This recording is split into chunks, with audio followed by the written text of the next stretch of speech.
I am live and screen is stuck. Yep, and you have seen that I create my thumbnails in Figma, which is like that is where everyone creates their thumbnails, I suppose. And now fit to screen, and I don't know why the fuck this happens all the time. But yeah, now we will continue, and well, of course, silence of the lambs. We will continue, of course. Now, last time, what we did is this programs, projects, CD, YouTube stuff. I guess that is the folder and live stream chat.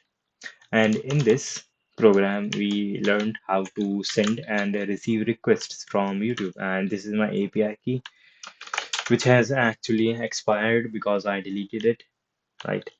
And there is this library called curl, which I can use to read and write data in read wait to send and receive requests in C, and this library is made by the same people who made the curl command. This all comes under the curl project client URL. Now here I have a long integer unsigned, and then here I have uh, a structure which stores the data that I received, the body of the data that I received. Here I have the size of the data that I got, and this data section points to a some space in the heap which stores the data. And then I have a function called write data, a callback function, which will be called with I have to provide the buffer, which contains what the fuck does it contain? The buffer where wait yep the buffer where the data will be stored, like this data structure, right? And then this thing will be provided by the function itself. I suppose where am I calling the function? I am shit oh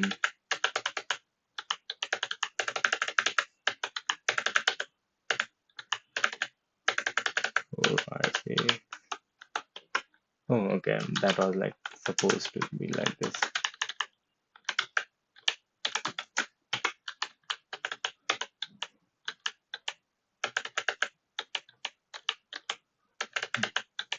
Tree. Okay. In this library, to use this library, I have to create a thing called curl, a pointer to a curl data type, a pointer to a curl structure which contains some properties and values which the curl library uses to send and receive requests. And here is a thing called res, which captures details about the response, not the response itself, but details about the response. Then I can here create a header, a curl list called headers, which I will give in as a header to my request. And then I here making the curl pointer, initializing the curl pointer by calling this function curl easy init, and then I am initializing the data structure which will store my data, and that points to something like this structure that I defined earlier. And then here, using this command curl easy set option, I can set options for by providing the thing, the pointer to the curl data structure in which I want to update the option, then the name of the option, like here curl option URL, and then the URL. And here in curl pointer, I am providing a write function, and the function is this write. This function will be called by this by when I when I make the request, and then I am providing write data. Write data gives the data structure.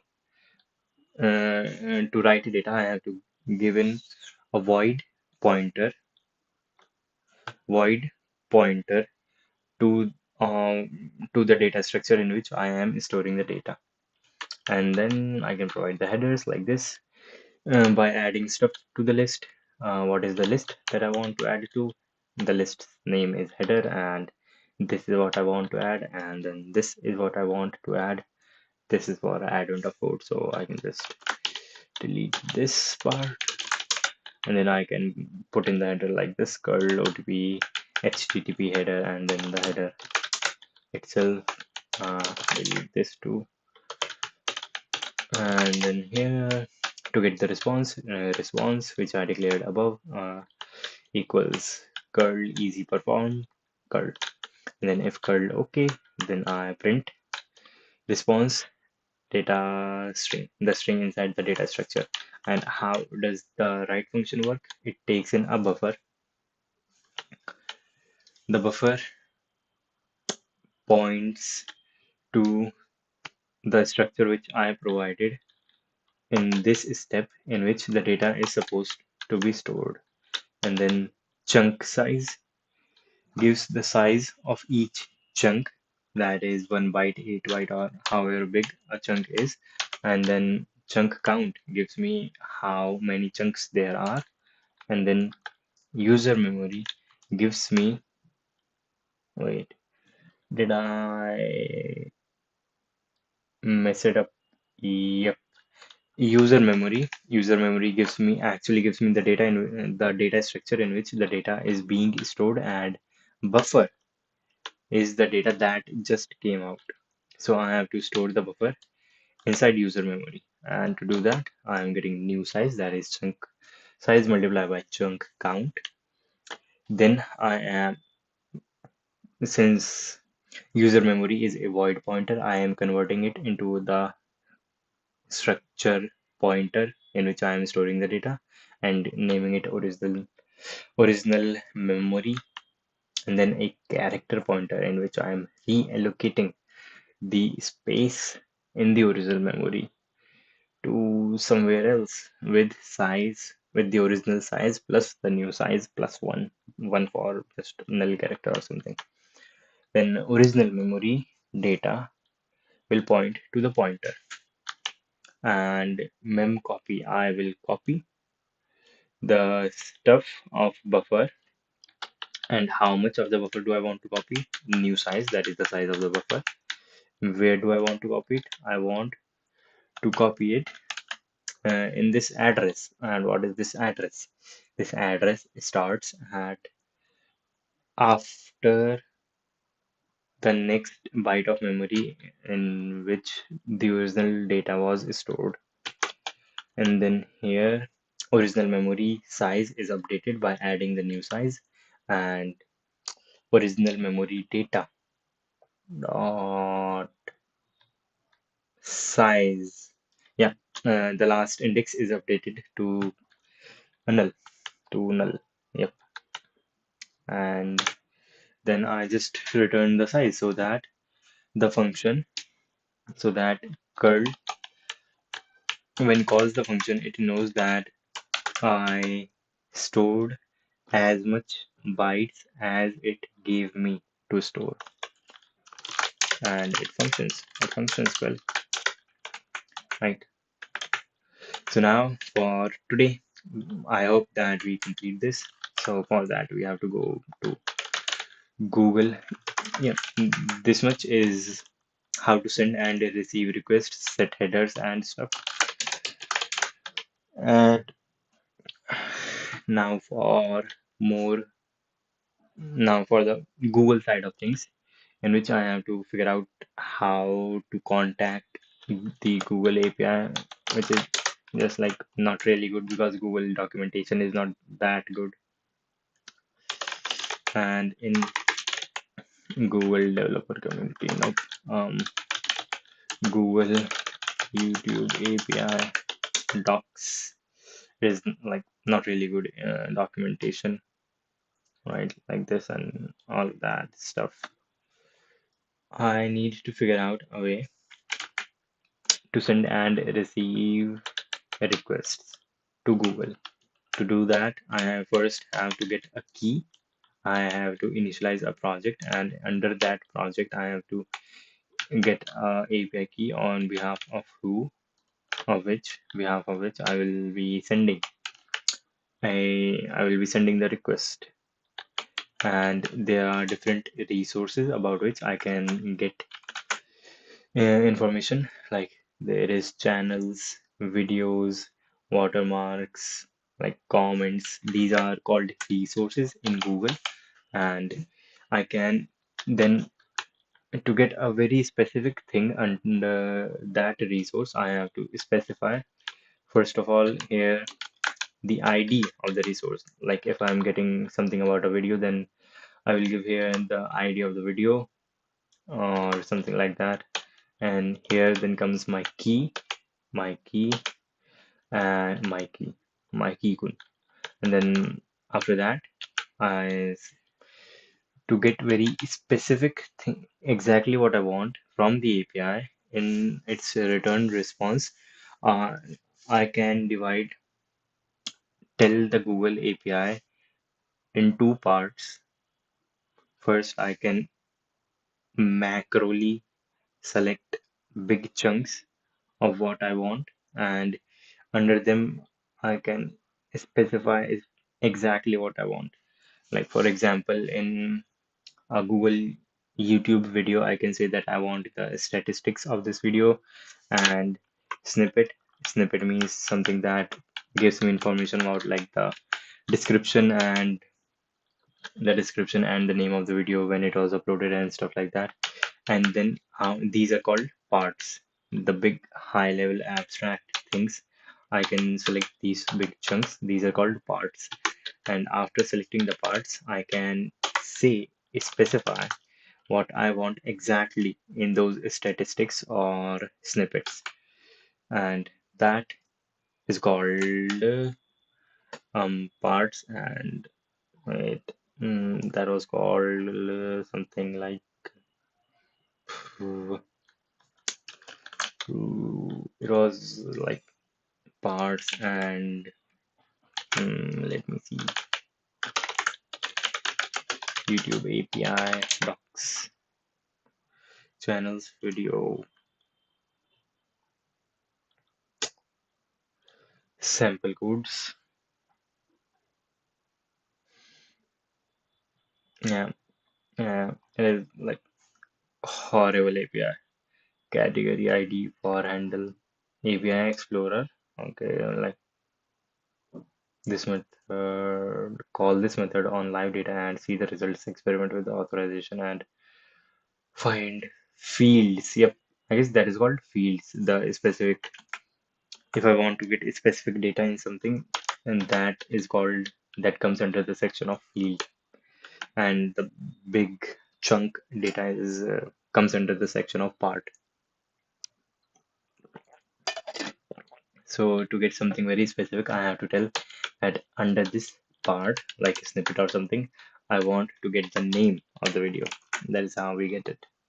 And YouTube will not blindly just give me everything when I specify a part. If I say statistics, it will not give me all the statistics because that would just increase their cost of functioning.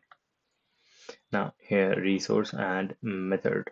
I don't understand the list method. What the heck is list method? I want to use which resource? Video, videos. Yes, it would be called list. Part. What part do I want? Comments. Yep. Chat. Most popular. My chart, not chat. Wait, let me ask ChatGPT. In YouTube, uh, what endpoint can I hit on YouTube to get the live chat for a video? Let's see, searching the web. To access the live chat data for a YouTube video, programmatically, you can utilize the YouTube's live chat API provided by Google. This API allows you to retrieve, send, and moderate messages in live chat during a live broadcast. Live chat ID, a live broadcast, retrieve information about your ongoing live chat. Okay, so there has to be a resource called live chat or something. Update rate live live live uh, broadcast video abuse categories. Let's see video categories. What the heck is list? I have seen that ads. Returns a list of categories that can be associated with the YouTube videos. Okay, YouTube video categories, part ID, HL. This is the kind of response that I get. Fucking hell. Okay, live chat message manage live chat messages usage, retrieve, insert, or delete messages in the live chat. Okay, I want to retrieve live chat moderators, manage moderators for the live chat, add or remove chat moderators. That is cool. Obtain live chat ID. Uh, use the live broadcasts endpoint to list your current broadcast and extract the live chat. Okay, first I have to get the live chat ID. For that, I have to go to the this API, live chat broadcasts API, and inside that I will extract the live chat ID. Then alternatively, if you have the video ID, use the videos endpoint to retrieve live chat ID. Okay, fetching. Okay, so somehow I have to get the live chat ID and then fetch chat messages with the live chat ID. Use the live chat messages endpoint to get the message. Okay, authorization. Accessing these endpoints requires proper authorization with OAuth 2.0. Ensure your application has necessary permissions. Fucking hell, quotas, YouTube API endpoints.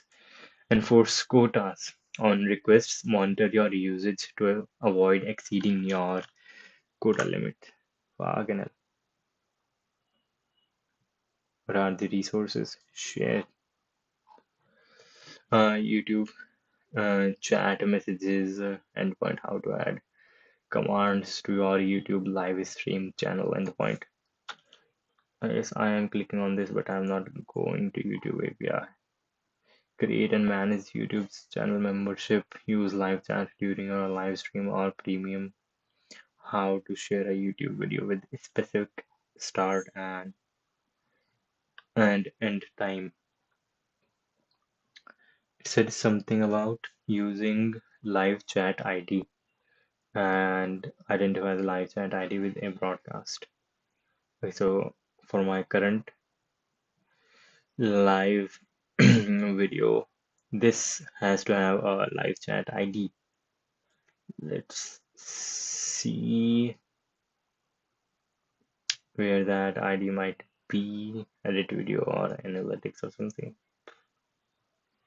Uh-huh. That might have dropped some frames. Nope, it didn't. That is cool. It is taking a lot of time to get running and shit. Right. File name. Why does it have a file name? YouTube customization copyright. Your account is at great risk of attack. Shit.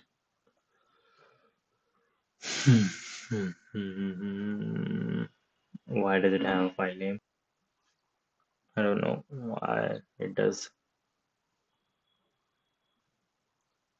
Okay, what is my goal right now? Right now, I want to figure out what is that green button there.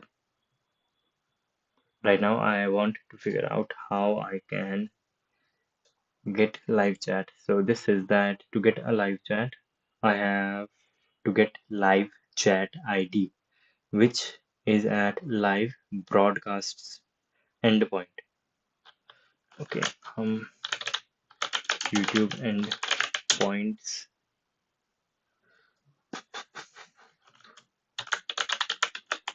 YouTube live chat endpoints, live chat messaging, YouTube live streaming. Yep, yo, live chat, live broadcasts. Yo, and live chat moderators, live streams. Yep, the first endpoint was live chat broadcasts to get going with it, and then live chat messages, live chat messages to get the messages. Okay, that is cool, to retrieve the messages, and live chat broadcasts to get the live chat ID. Let's see. First, I will try to get the live chat ID. A live broadcast resource represents an event that will be streamed via live video on YouTube. Methods. API supports the following methods for live broadcast resource. List returns a list of YouTube broadcasts that match the API request parameters. Okay, let's try it now. Okay, try it. Like, use the API Explorer to call this API and see the API request response. Okay, where is the API? Is this it? API, yep, API Explorer. Um, part, what do I do? Part, call this method on live data and see the result. Experiment with authorization and fields. Experiment with authorization and field settings. Auth key show standard parameters, hide standard parameters. An API key is a unique string that lets you access the resource. Let's see, execute. And with this, this for OAuth, I suppose. Right. View your YouTube account. I guess, okay. Right. And this error. Shit, I got an error. Error code. The request cannot be completed because you have exceeded your YouTube getting started quota.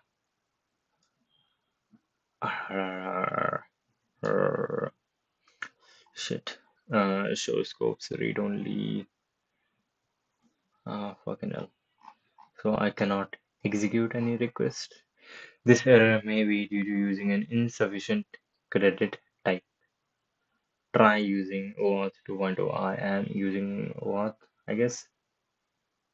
Google APIs, YouTube, and Google APIs, auth, auth. Yep, let's see if that works. Right now, I am authorizing YouTube to see, edit, permanently delete your YouTube videos, rating, comments, and captions. I think I can always revoke this later. And who wants all of this permission? Google APIs Explorer. Let's allow it for some time, and it does not help me do that. Wait, okay, so I have to do this on my own, and this is a bit complicated. I do not understand OAuth, how to implement OAuth live broadcasts. Okay, this is the endpoint. I have to send to this a GET request. Let's just send a GET request to this endpoint. I can also use Postman for this, a random thing. Charger.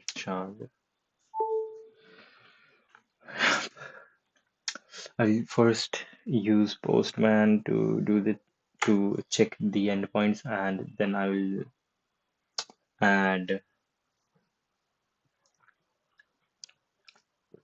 then I will write the equivalent C code to get it running. Right.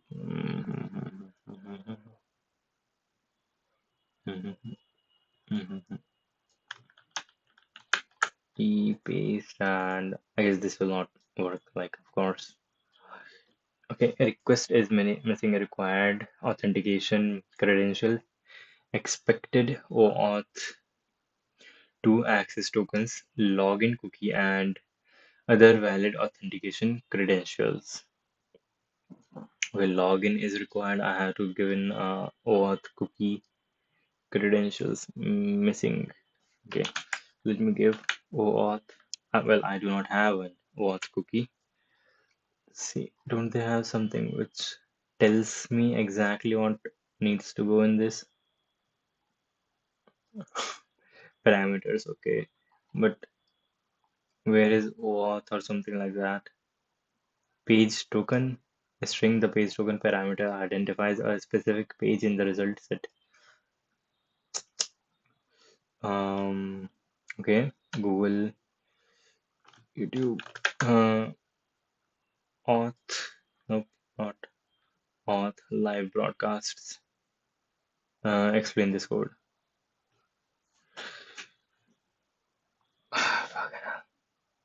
And dark code. Well, that is pretty dark.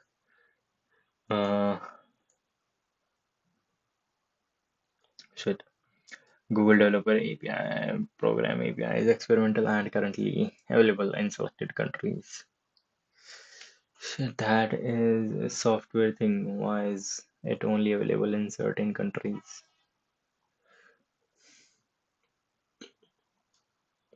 Nope, not really helpful.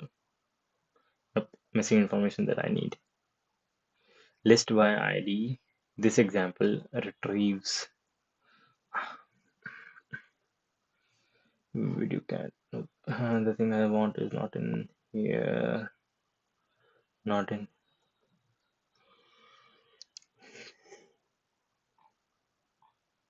To get a chat, I think I should not need to get authorization. I only want to get the chat. So, in the live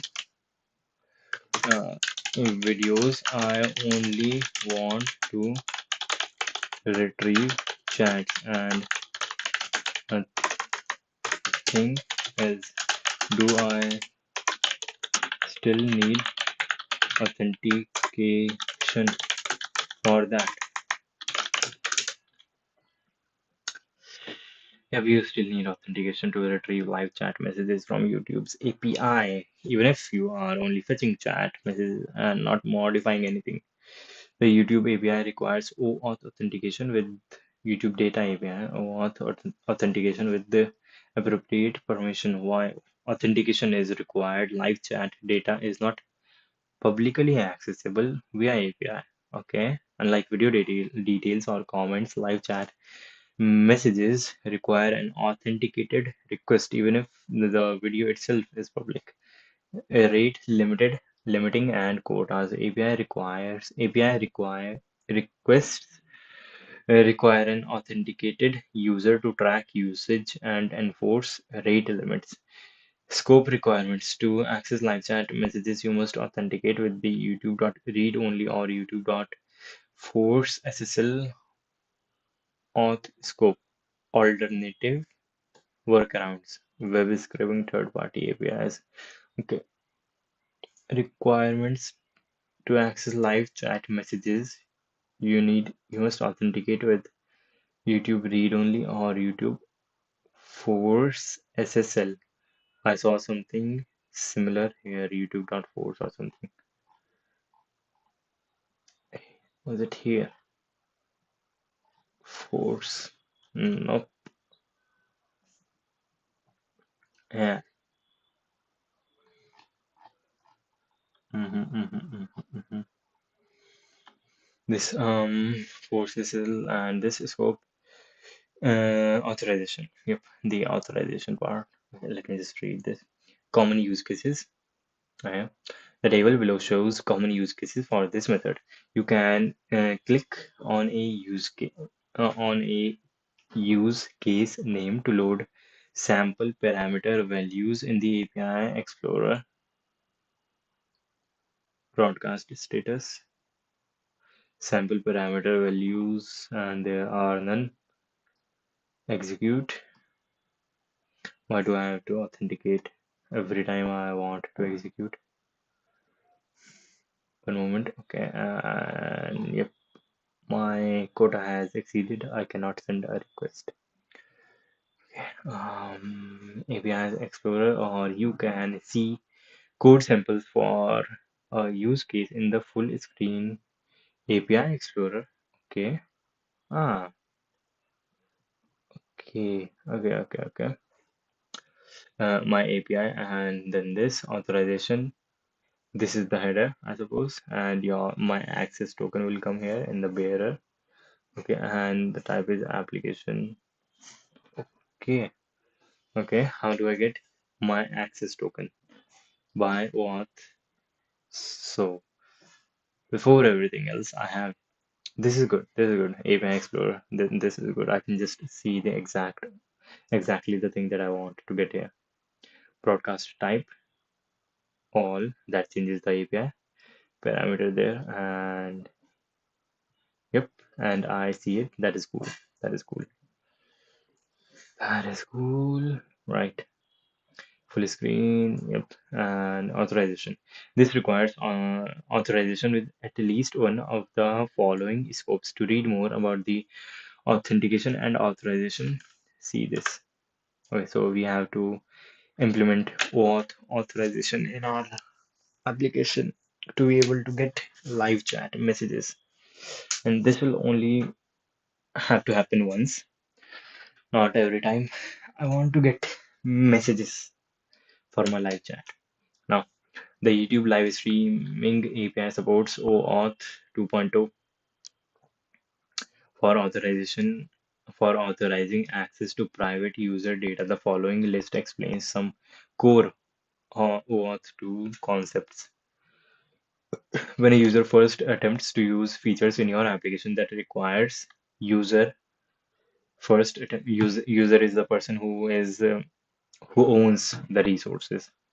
When a user first attempts to use features in your application that requires the user to be logged into a Google account or YouTube account, your application initiates the OAuth 2 authorization process. So I have to write some code that initializes the OAuth 2.0 authorization process. Your application directs the user to Google's authorization server. The link to that page specifies the scope. The link to that page is specific. So I just have to provide a link which will redirect the user to the authorization Google page, Google login page that your application requires for the user's account. The scope specifies the resources that your application can retrieve, insert, update, or delete when acting as the authenticated user. Yep. If the user consents to authorize your application to access those resources, Google returns a token to your application. Depending on your application's type, if it either validates the token or exchanges it for a different type of token. And Google returns the token to our application by me providing Google endpoint to contact me and tell me the the thing, the token. For example, a server side web application exchanges the return token for an access key for an access token and refresh token. The access token lets the application authorize requests on the user's behalf, and the refresh token lets the application retrieve a new access token when the original access token expires. That is cool. To use OAuth authentication, you need to obtain authorization credentials in Google API console. I have that. I can get that easily. Authorization guide. A channel must approve YouTube live features, which enables the channel owner to stream live content to that channel. OAuth flows. huh. The server side web apps follow web server authentication flow. Okay, what do I want? I want, well, I am the user and I am the one writing the program.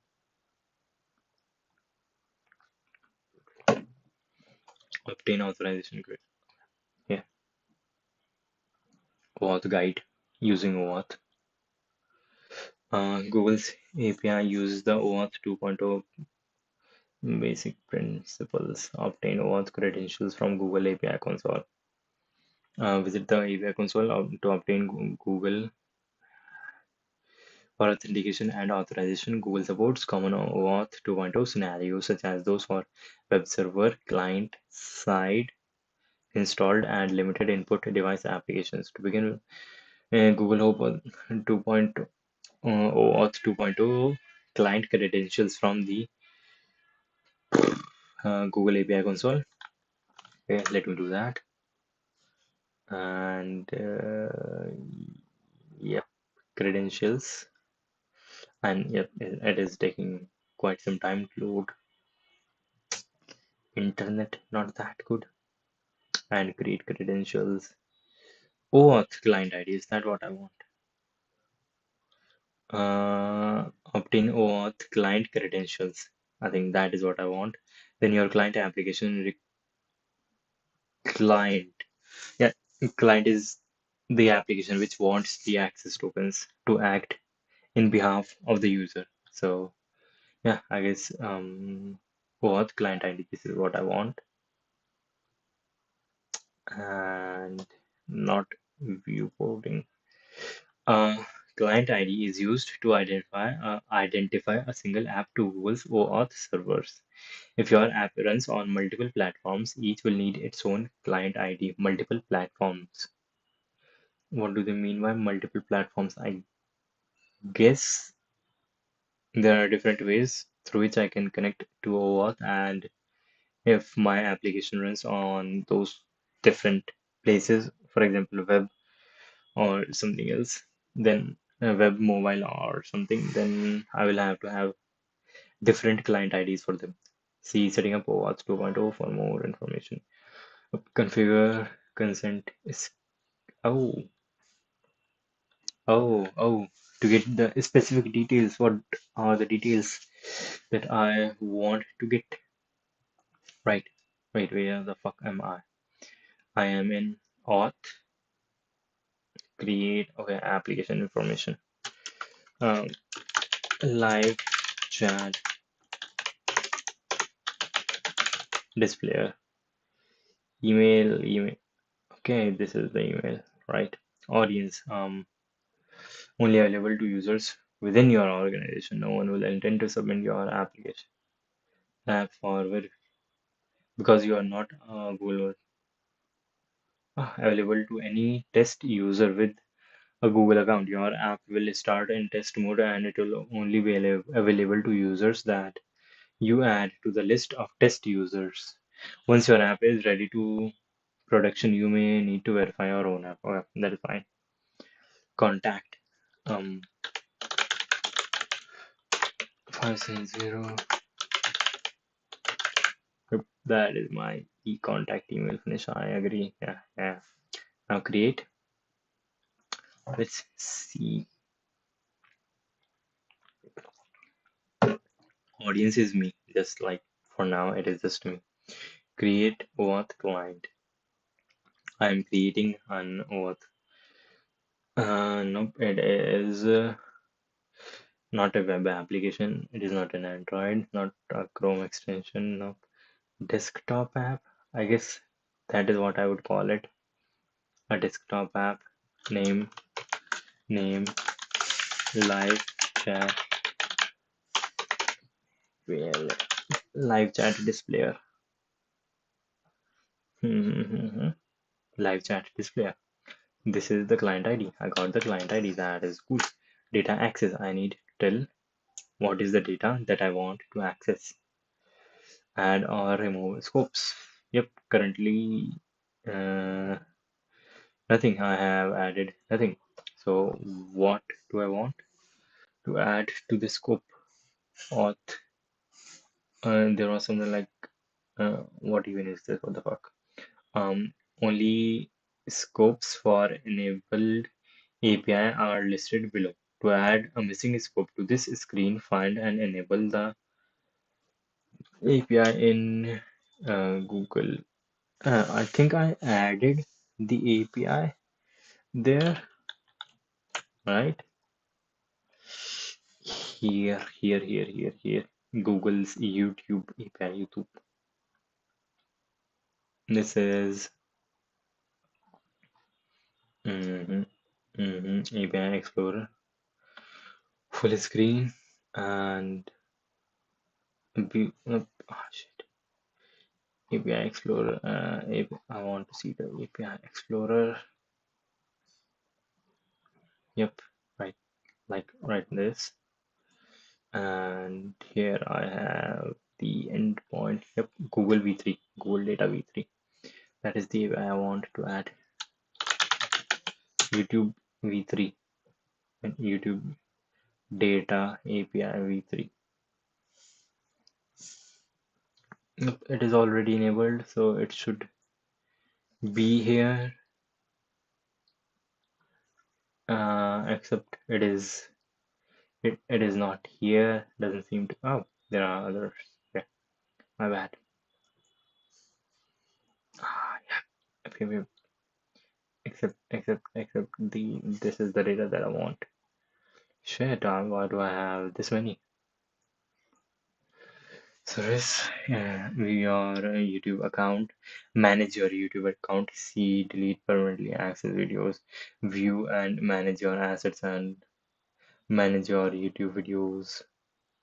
Yeah, yeah. I will add the label YouTube, add to table, and not added because they are invalid. Please update or remove the scopes. Okay, update. Right. These are the scopes that I want to add, that I want to access. Save. And in the audience, I have to add my YouTube channel's email. Push to app, add users.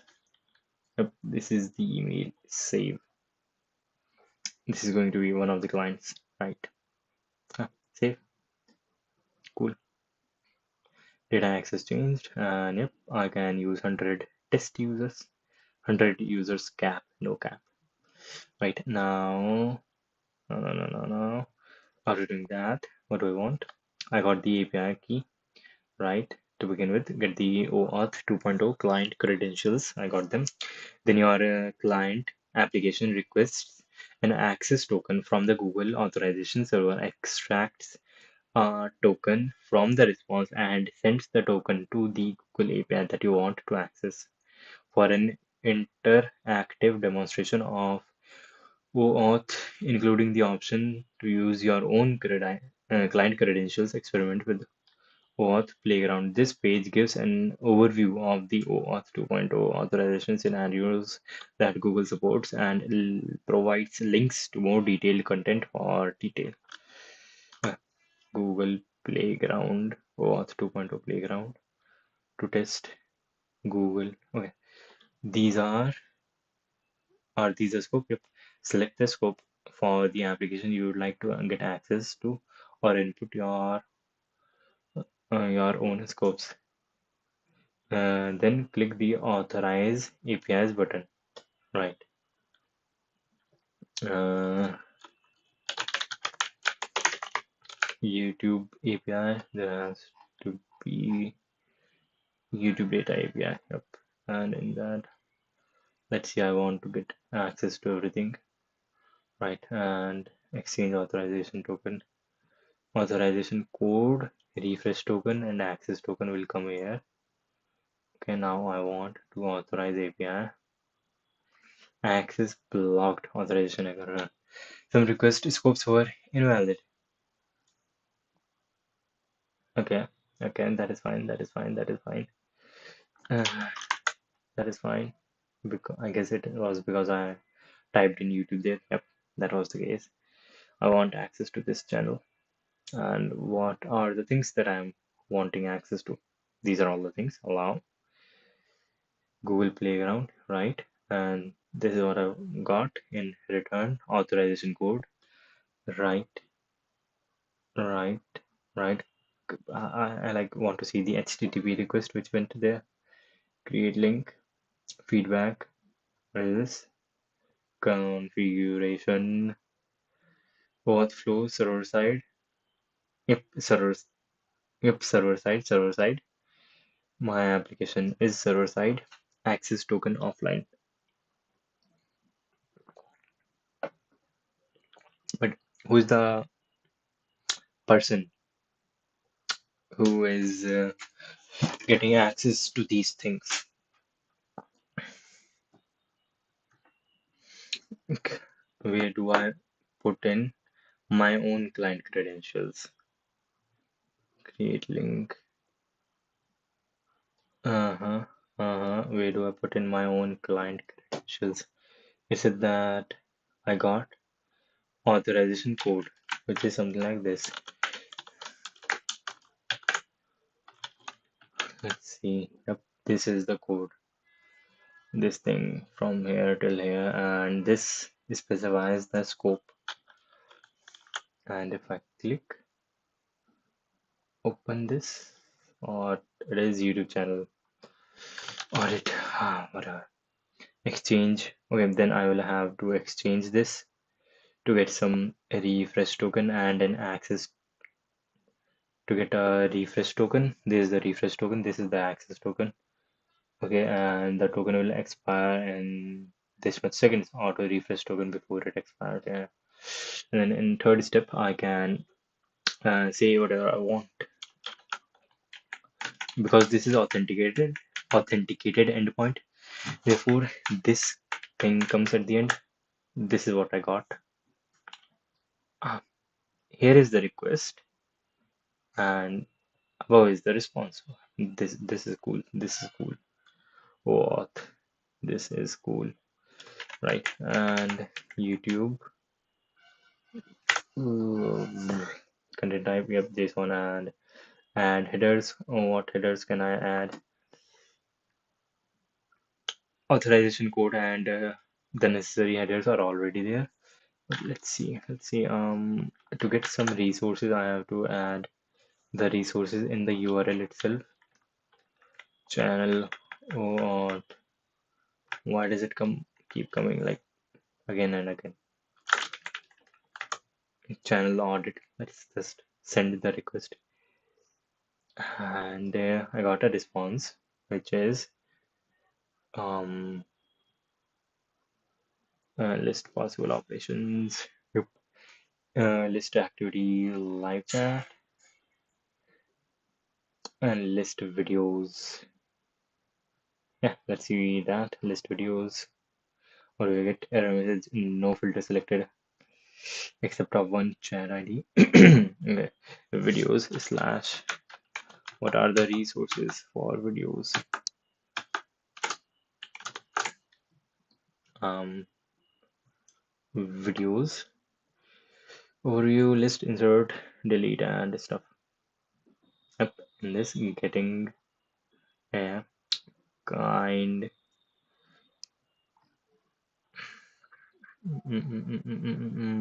list. I just want to list. Let's see how that works. And go there and go there and what are the possible things? Charts, rating. Yeah, what are the parts that I can get access? Okay, auth. Auth does not know about my access key and stuff, right? So Google Developer Console. Yep. Auth does not know that there is some kind of access key or something, which is this is specific to YouTube. So I myself have to add ID in here. First, I have to obtain it, of course, from here. credentials, auth consent screen, create credentials, API key, creating the API key, and of course, when I will be creating the app, I will be changing these and making new ones. Right, I have to provide it right here, ID. Is that how I have to provide it? Here, live broadcasts. Well, this is for live broadcasts. This one, video and question mark key equals this. Yeah, right. Question mark videos question mark key equals my key, right? And then uh, inval the API key and the authentication credentials are from different projects. Okay, API key. How can I send a request on my own behalf? Reset all settings. Yep.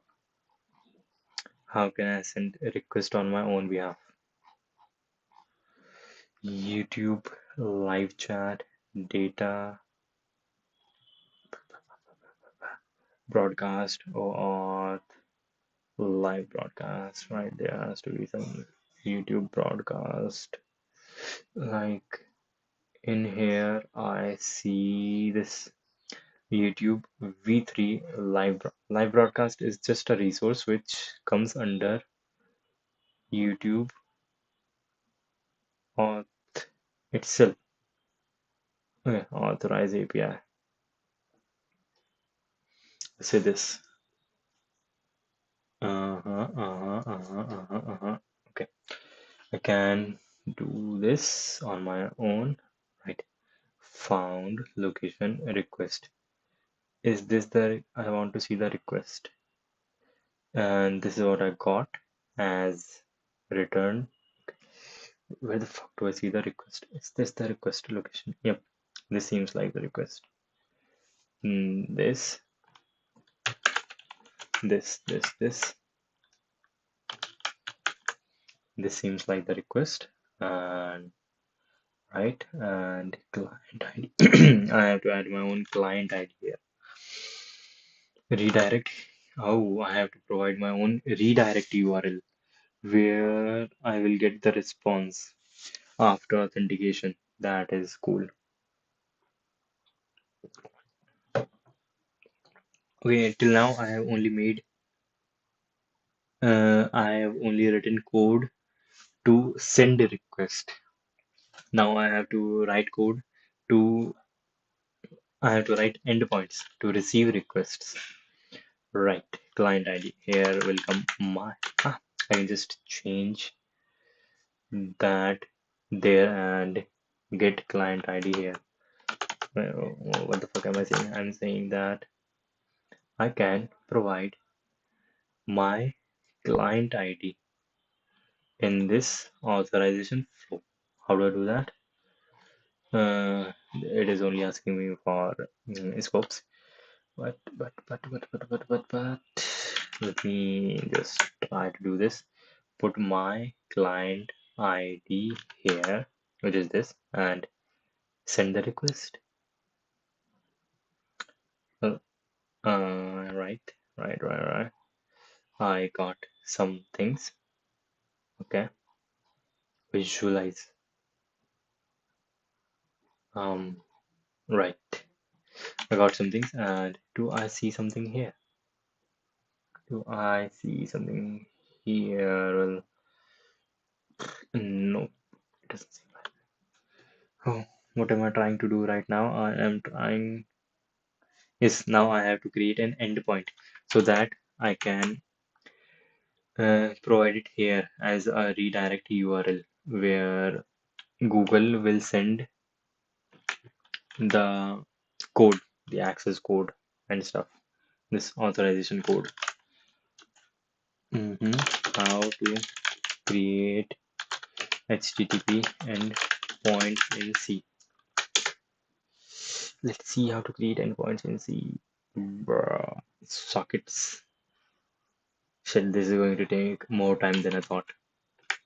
But it is cool. It is cool. It's only been 1 hour. To create HTTP endpoints in C, one can utilize libraries such as libmicrobe or implement socket programming directly. The following outlines the general steps for creating a simple HTTP endpoint using socket programming. Okay, so there is a library which I can use, or I can directly implement socket programming, something called socket programming. All right, these are the extra libraries that I am adding, and this also this u int now socket description is an integer which I get after providing AF init and socket stream and 0, and if it is less than 0 then print error socket creation failed and exit, otherwise bind the socket to an address and port. Fuck, this has to be public so that Google can send a request back to this. How the fuck would this become public? Struct sock address. Fuck. Sock address and will be called server address, and server address dot syn in equals nft. This is the port number. Then this is something. Then um bind size of server address less than 0. Uh-huh. Uh-huh. Listen for incoming connections. How do I in address any build HTTP server, or I build a simple HTTP server from scratch in C? Let's read this article. Right. You might be wondering how web servers serve files and how they deliver files that piece together a website that shows on your screen. Knowing how a web server is implemented is certainly a good way to learn by building. Although implementing a web server in C sounds very basic and detailed at a ground level, but it might help you better understand how HTTP works and how servers actually interact with clients. Let's get started. How sockets work. Before building the web server, you need to know how a socket works. If a program or process running on a host is like a house, uh-huh, a socket in is like a door that lets mails go in and out. While a person in the house receives or delivers letters, he or she uh, can be agnostic to how the mail is delivered in the outside world. Okay, endpoints are also called sockets, um, because like whatever is running on in your backend server, if you want to access anything on that server, you have to contact the server through the sockets. Okay, that makes sense. Host or server app written by a developer process some process is happening, then they have the process has a socket through which the world can connect to the server. TCP with buffers, variables controlled by operating system, and through internet to host can communicate.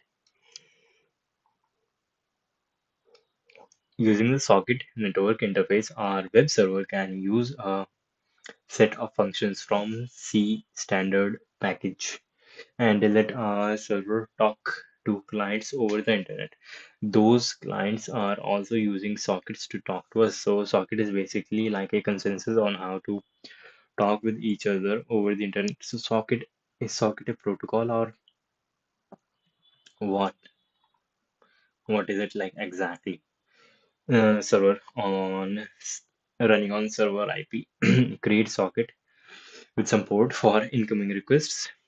Server socket equals socket, and then waiting for incoming connections. And when it comes, read request, write a reply, close the socket connection. Create socket. The client creates the socket, sends the request later, and then it reads reply from client socket from the server, which came from the server, and then close client socket is the socket that they initialized on there. To kick things off, I start by creating a configuration by creating and configuring a socket for the server. I figured I configured a few things. AF init use IPv4 versus v6. Socket stream use TCP versus UDP. Okay, I have to like specify everything. Okay, in address any the server accepts connections from any network interface. This is similar to, I guess, course or something like. I guess I have a integer server FD, and I will be calling the structure sock address. I'm initializing a structure called server address. If server socket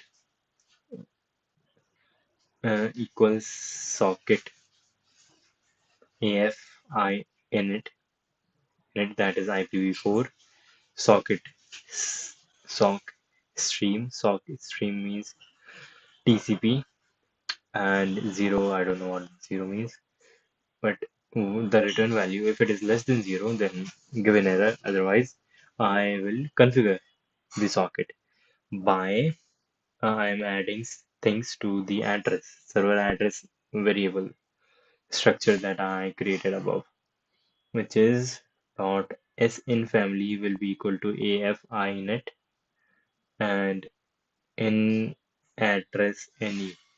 That means this will accept requests from anywhere, and then server address dot sin port equals h10 port, and port is, I don't know what port is.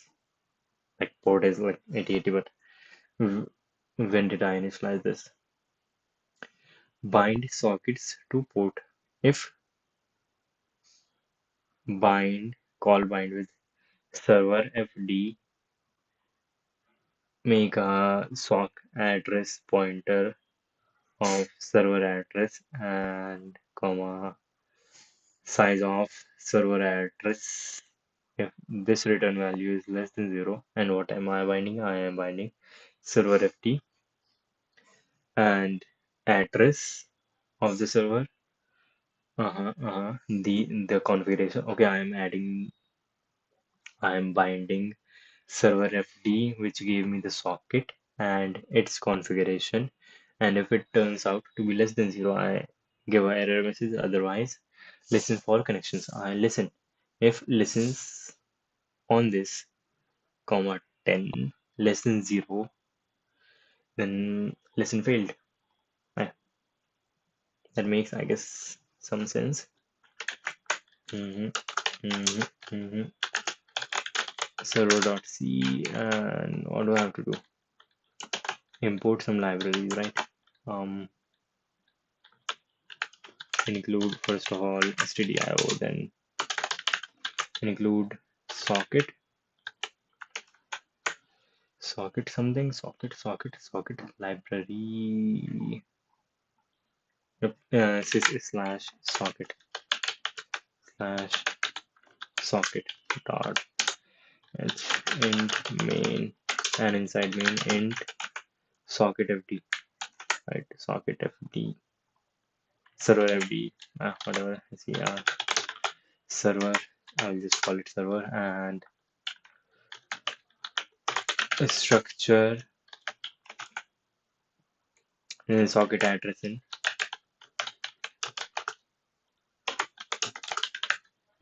it will be called EDDR, in it will be called server address.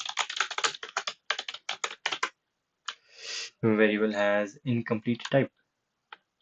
Struct sock addr in that um sock adder adder in that does not seem like it exists. But if I do sock adder storage, then it does exist. And there is also this thing called just sock adder, structure used by kernel to store most addresses. I guess that is what I will go with then.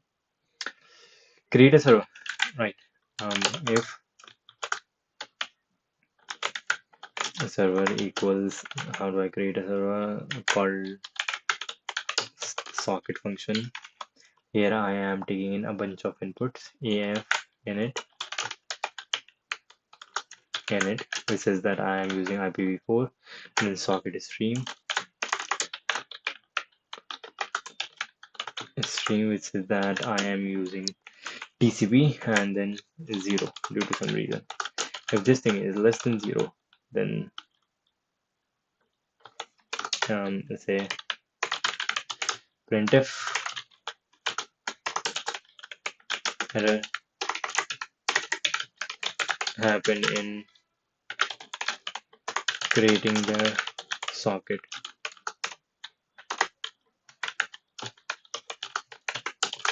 and then return with 0. Right, if it didn't happen, then I would like to configure stuff. Server address dot sin family. Let's see, dot sa family dot address and dot port. They do not exist. Fucking hell.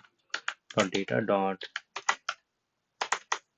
what is data? Data is just 14 char. Fucking hell. Dot, what is this? This is of type se family t, which does not make any sense.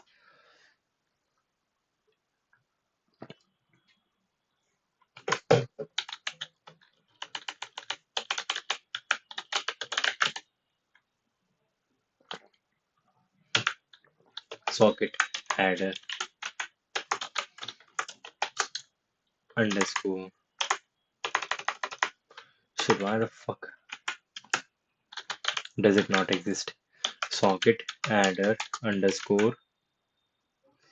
Nope. Struct sock adder. SOCK sock adder. How long ago? How old is this article? 2024, which is not old. Jeffrey Yu. Okay, now he works. He's a software engineer at LA, California. Let me go to the washroom and I'll be right back. We'll see what is happening then. And yes, I did not create a like waiting screen or something, but I will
All right, I am back, and let's break down the problem.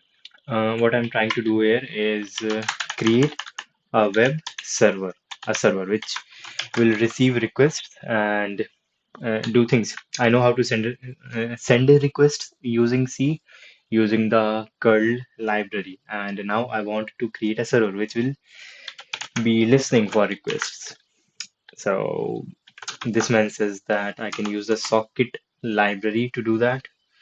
Let's see that. First, I will see what is the socket library. What it does is the slash socket library in C. Socket in C. Documentation, socket programming in C. What is socket programming in C? Beginners socket programming in C. What the heck? This is slash socket dot h library in C provides the definition and functions for creating and working with sockets. Okay, socket is a thing, and socket library is what provides the functionality to implement sockets, which are essential for network communication. It is a part of POSIX socket API and is commonly used in Unix-like operating systems, including Linux and Mac OS. Key features of socket of sys socket.h provides structures and macros for handling sockets. Okay, defining defines system calls for creating and managing socket connections, supports different types of network communication such as TCP, UDP, works with the V4 and V16 and other communication domains. Commonly used functions in this: first, to create, right here I given the domain number, domain address family like this or this. Okay. Domain, if I'm using V4 or V16, then type means TCP or UDP, and then I provide protocol which is usually 0 to select the default protocol for the given type. Okay, default protocol for TCP, which is HTTP, I guess. Bind binds the socket to a local address and port. Okay, I can bind a socket FD. This is the socket that I created, I guess, and then the address for that and the length of the port and stuff. Listen it, accept, connect. Okay. Before moving on, yeah, the address type which was giving me error was this socket address.in, and these are the things that they have included. To include all of these. What the fuck? Why the fuck is there ARPANET here?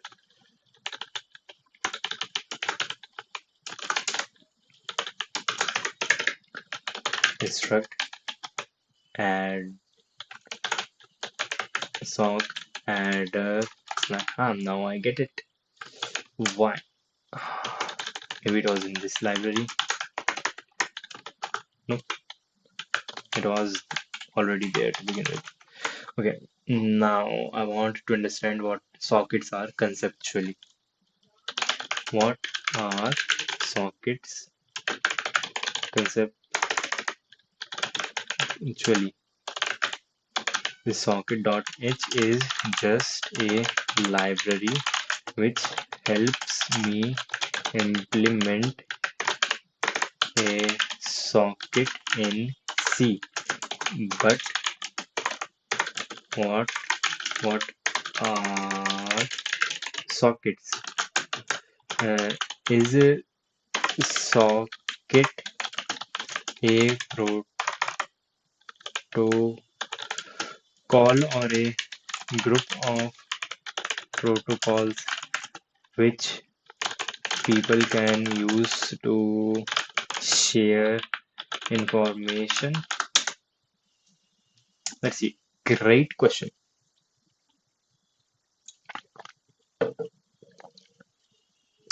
Conceptually, Socket is a endpoint for communication between two machines over a network. It is not a protocol itself, but rather an interface that allows applications to use network protocols like TCP and UDP to exchange data. What is a socket? A socket is a combination of an IP address, a port number, a communication protocol. Wait, so socket is just like an address plus the IP number and the port number.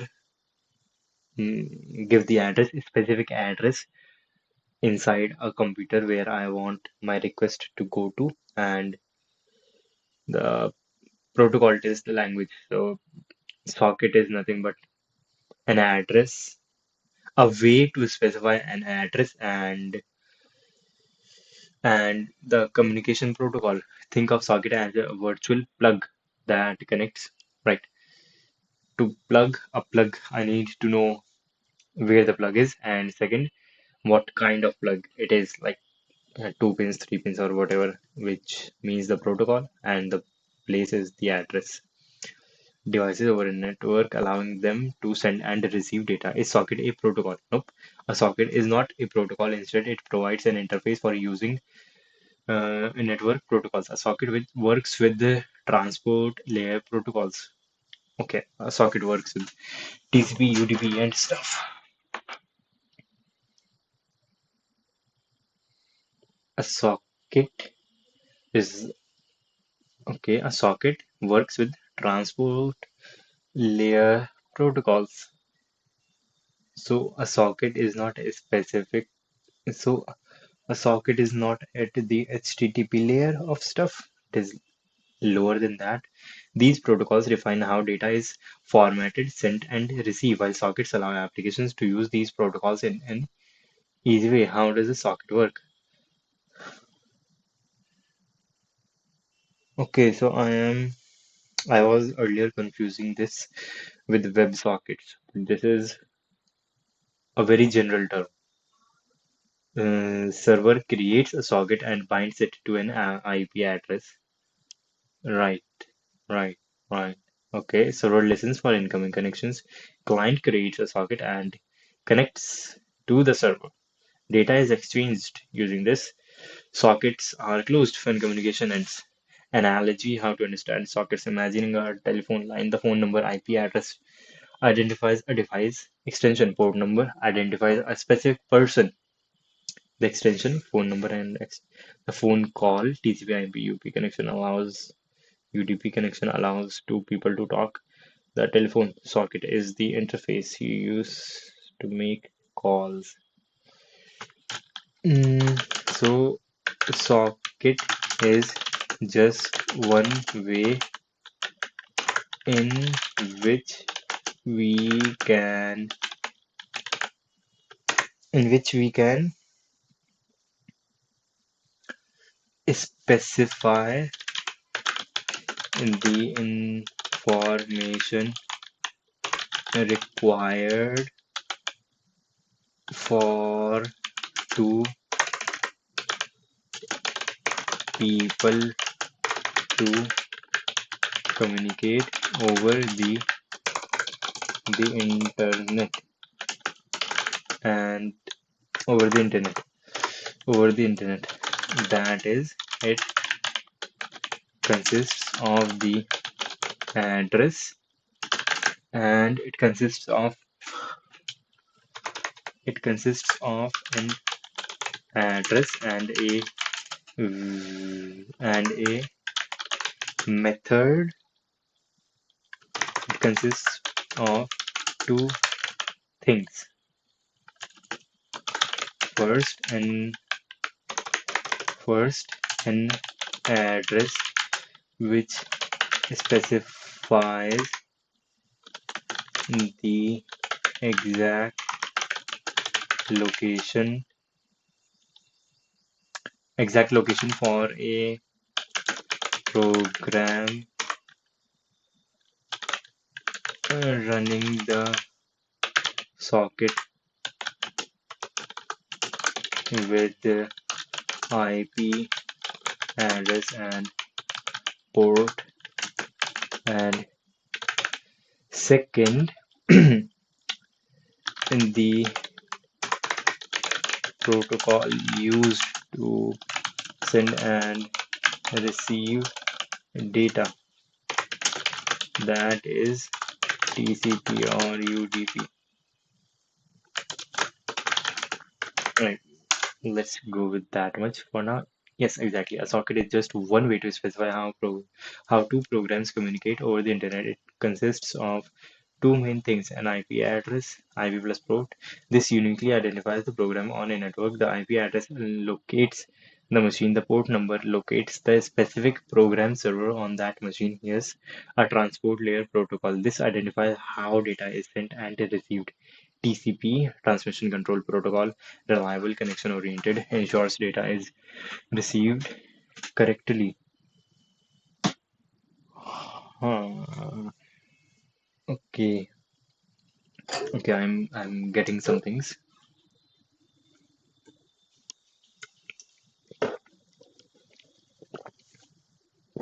So this a socket is just a defined way to come to connect two endpoints in a network and facilitate communication between them. It is not a protocol itself, but rather a way to use existing protocols for communication. You got it? Okay. Yes, yes, yes. I want to know the difference between socket and TCP. TCP is used, and TCP is a specific protocol which ensures delivery of data by breaking down the data in chunks and delivering them one by one, one after the another. Right, and if we have so TCP, TCP is okay. What is the difference between TCP and socket? This might be stupid. TCP means TCP is a protocol which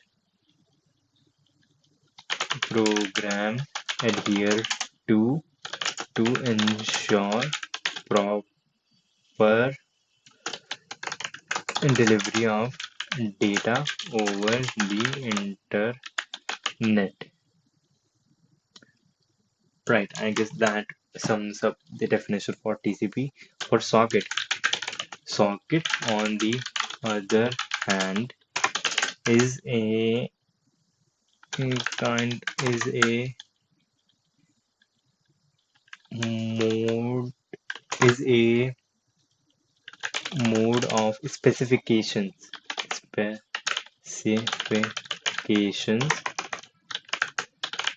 specifications which is use mode of specifications because you are specifying the address and the method. Specifications used by programs over the internet, uh, which details the address addresses and addresses IP and addresses and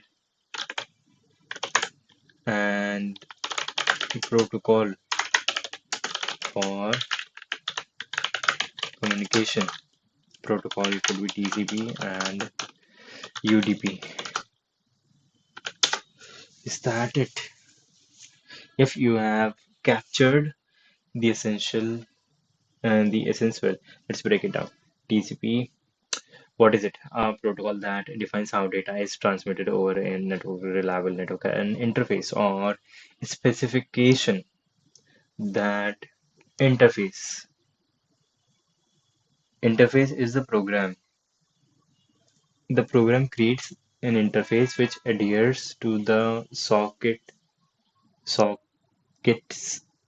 method, right? Which adheres to the specifications given by the socket.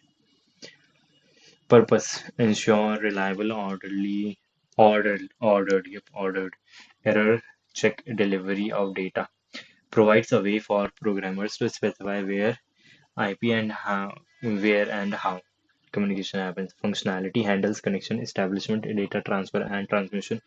Helps applications use TCP for communication. Connection type. Connection oriented requires handshake before sending data. Can be used with either TCP or UDP. Example, TCP defines that when you send a file, it must arrive in order and without errors. A program can create a socket. A program can create a socket. By creating a socket, it just means that a program will be listening on a specific port in a way which adheres the specification given by a socket. And what does that mean? Adhering to the specifications given by a socket. It means the way that us the specific details which are required for a listening program for it to be a socket should be adhered by that program for it to be considered a socket, like a protocol binds to IP port and starts sending data. Analogy: TCP is more like a postal system. It guarantees that letters arrive, and socket is like an envelope. Yeah, fucking hell, that is good. It is like an envelope. It specifies the sender and recipient address and chooses which delivery service, TCP or IP, to use. TCP is like a tool, while socket is a tool that programmers use. And to create a socket means to create a program which listens on a port in a way which adheres to the specifications uh, which define a socket.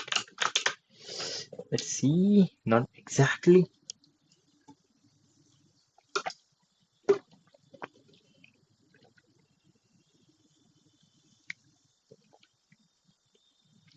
I will clarification. What does creating a socket mean?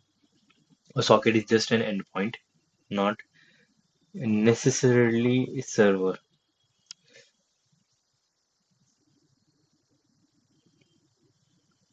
I did not say server. I said a program listening on a port, which is the definition for an endpoint. When you create a socket, you are not automatically making a program that listens for connections.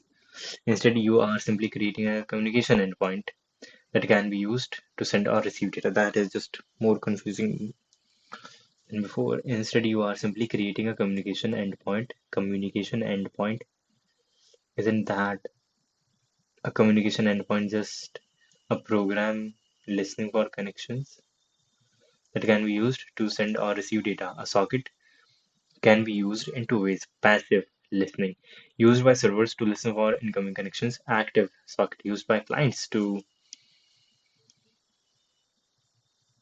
ah.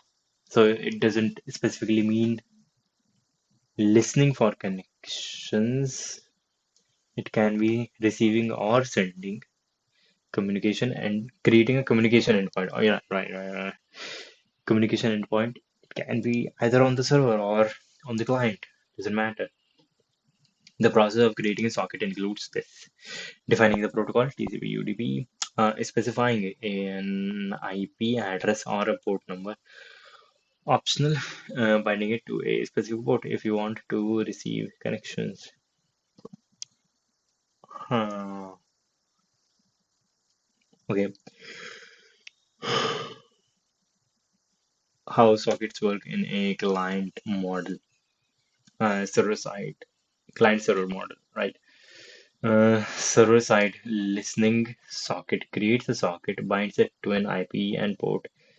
I can call listen to wait and listen for connections and calls, except when a client connects. Right. Connect to establish a connection. Right, right, right, right, right, right, right, right. Okay, now I get something. uh,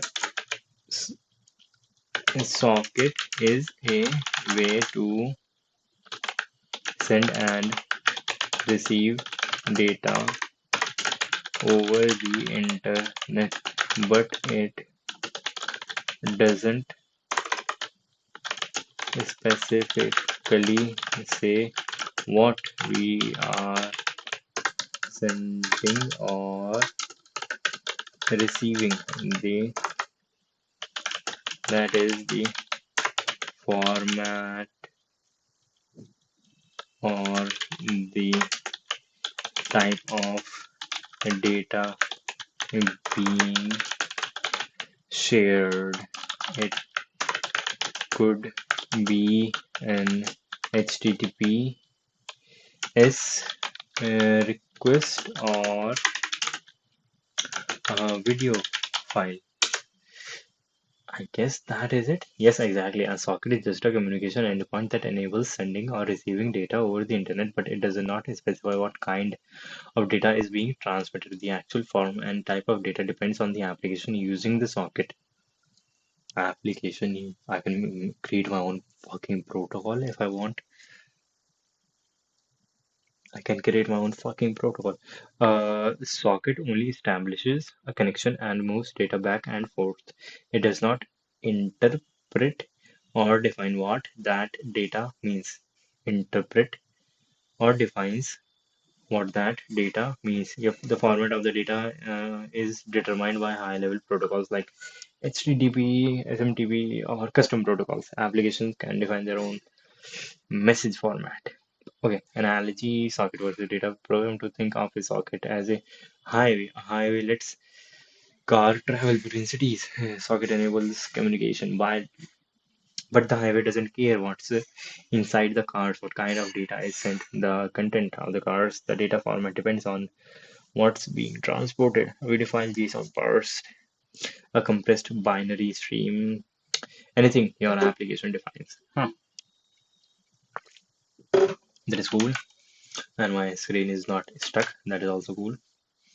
All right, I have something to work with. Now, how can I open a socket endpoint in C? And wait. One, first that. Then I will like to ask, is it a connection which opens, like when two computers over the internet connect through a socket connection, do they are they like, do they remain in connection until it is broken by either party or something like that? To open a socket endpoint in C, you'll need to use this library. Create a socket using socket, bind it to an IP address and port for servers, listen for connections for servers, accept connections for server, connect to a server for clients, send receive data using send and receive calls, close the socket when done. Create socket, connect socket, close socket. A server that listens on port 8080 and accepts connection. Right. Integer, new socket and socket FT. Let's see. Integer socket FT and another one called new socket. And I can be like a bit smarter about this and do this. Get them in a single page or line. Yeah. And now struct socket address, two address, server address and client address. Okay. Socket address in Is there some detail about it? Socket sock add in socket address, internet type, server address, and client address. Right, I have created address for server and for client, and a socket for server and a socket for client. Socket T will be a address client side. Socket length T is a data type of address length will be which will be equal to size of client address. Okay, I got some. I want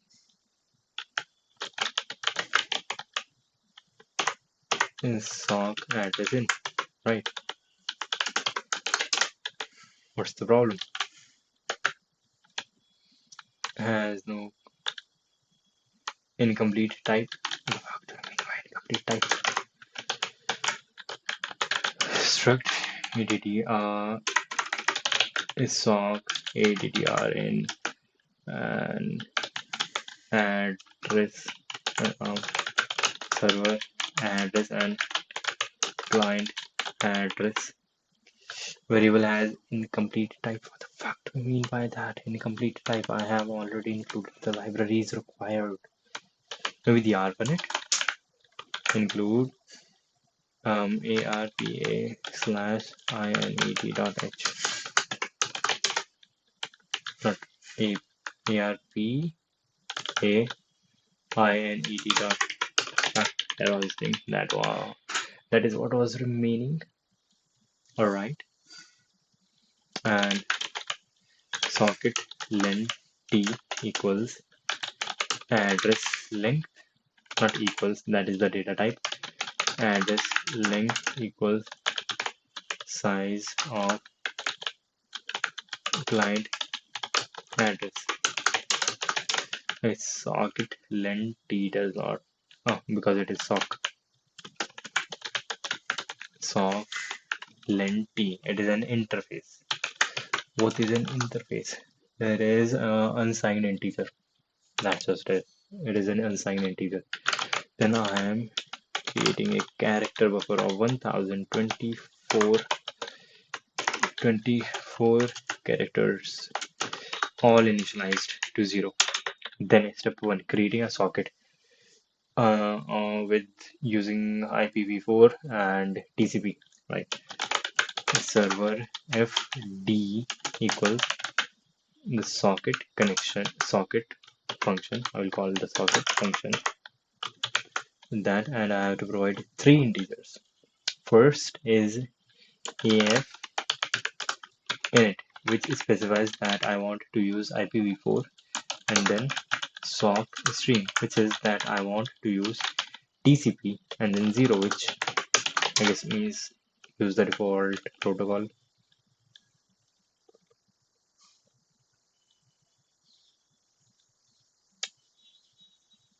Server,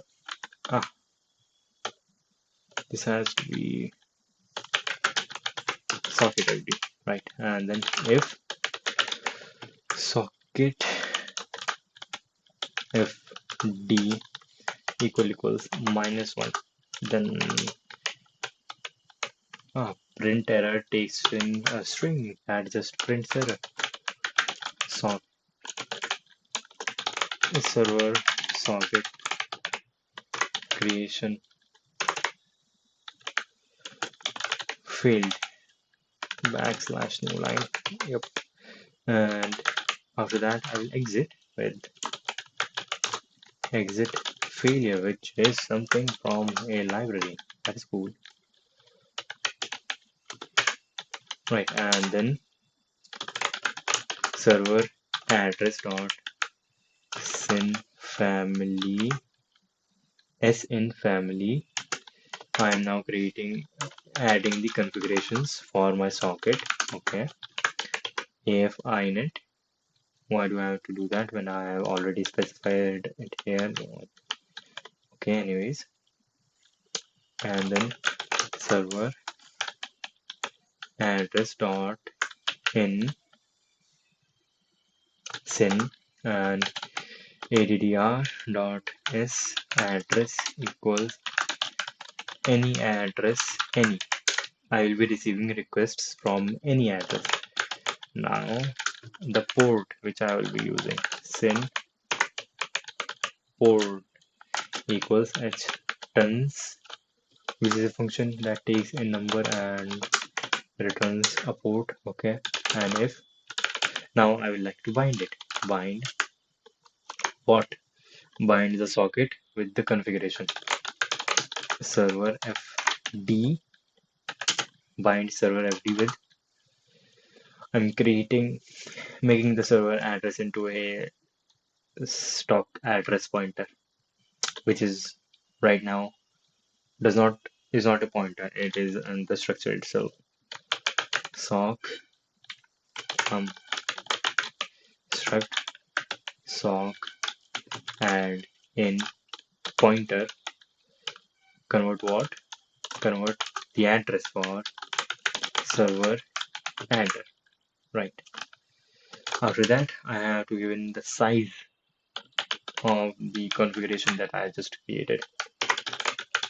Server adder. If this thing turns out to be less than 0, right? If this thing turns out to be less than 0, I will print an error. Yeah, binding failed. That sounds good. Bind failed. I don't know if I have to put a new line or not, but I will exit failure. Right. Okay, bind takes in this, and this has to be removed and come here. Right, and this is that. Ooh. Okay. That has to come here, right? Nope, that does not. So, it is socket fd, not server fd, and then a pointer, server adder, that should be in, but I'm getting an error which I cannot even see properly from here. Incompatible pointer types. What should be the parameter for it? Let me open it in a new window. CD projects, YouTube stuff, and server.ca, right? Const, it has to be constant pointer stock adder pointer, but in here it is saying that, yeah, it has to be a stock adder pointer. That is cool. My bad. Not a stock adder in stock adder pointer, right? After binding, step 3, listen for connection. That is cool. Listen server fd, Yep. No shit, I named it socket fd. Socket fd, what is 5? If it is less than 0. If this turns out to be less than 0, then listen failed, listen failed, and then exit failure. Right, and after starting to listen, I have to, yeah, I can say that I am listening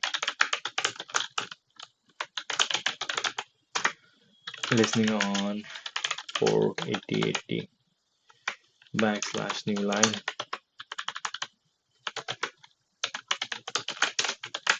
Right, after that, after saying that I am listening, I will say new socket.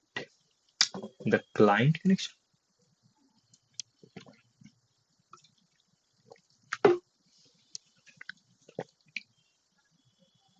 Oh, new socket means a socket means a connection. Right here, new socket means a connection. It can either be from client side or server side. New socket equals except when I accept something on the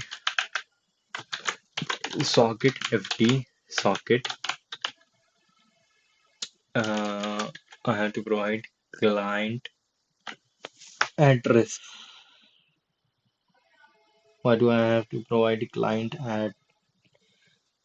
This is what will capture the client details. I guess this is what will capture the details configuration of the client, the port number and stuff about the client. And if I want to access them, I can access them, I guess. Struct socket adder pointer. My bad. Uh, and client address. Right, that is cool. And then I have to provide address for fuck. Uh, Provide address for length. Right. No errors. Okay. If new socket less than 0, that is a new socket was not created or could not be created, or this function will be called when a request comes in, and if it comes in and I see that it is less than 0, then I will say except failed.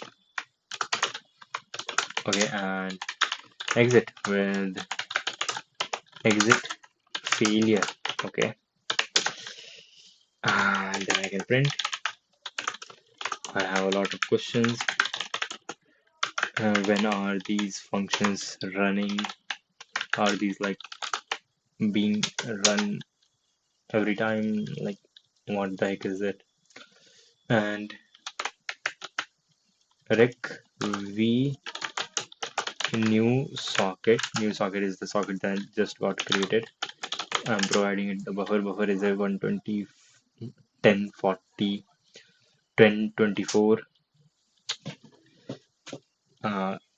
characters long array, and okay, I guess then comes the size and then the offset, I suppose. Then printf receive, okay, a string \n buffer. Record, I guess, receive something. Then close the socket. Close new socket. Close server or socket FD, and then return 0.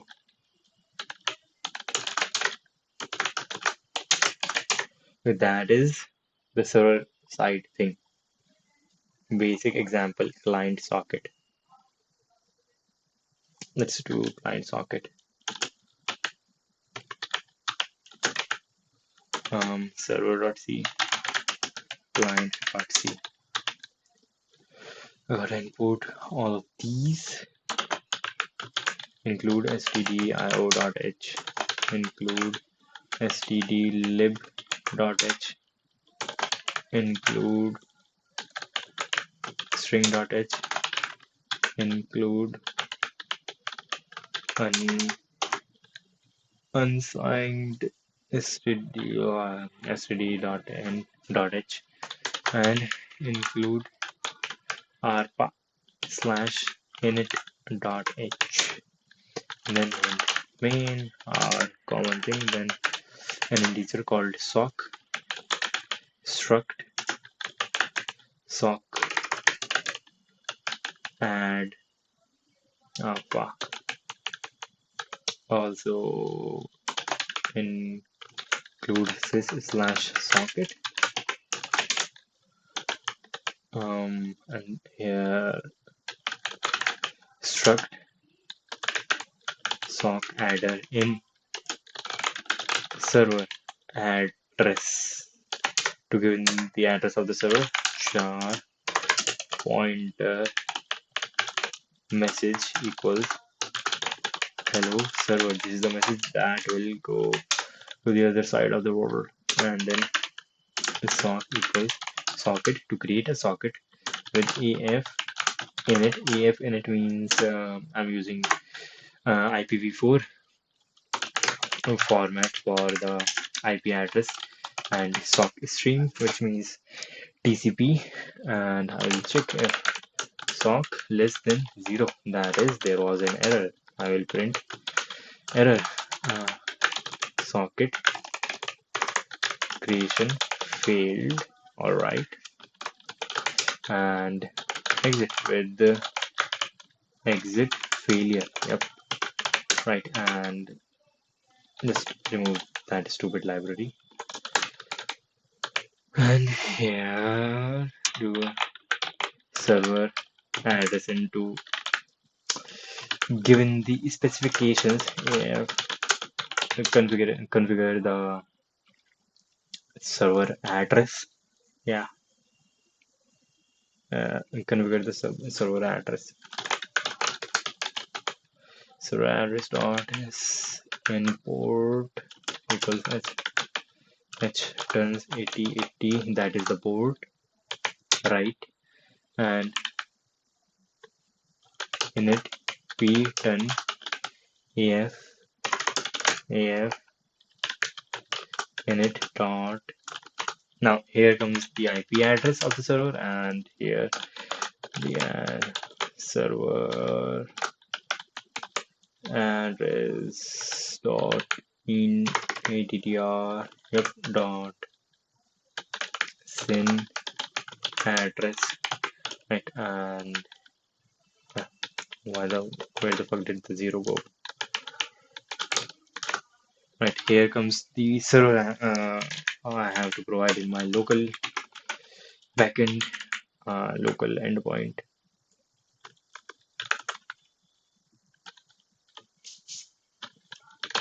How to get my IP address in local network.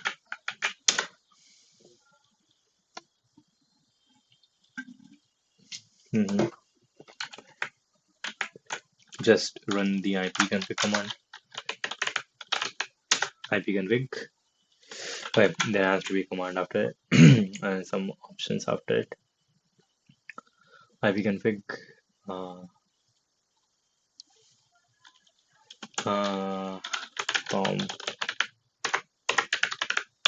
from terminal. How to get it? On Mac. Wait, I know the command, right? Ipconfig. I can see how that works.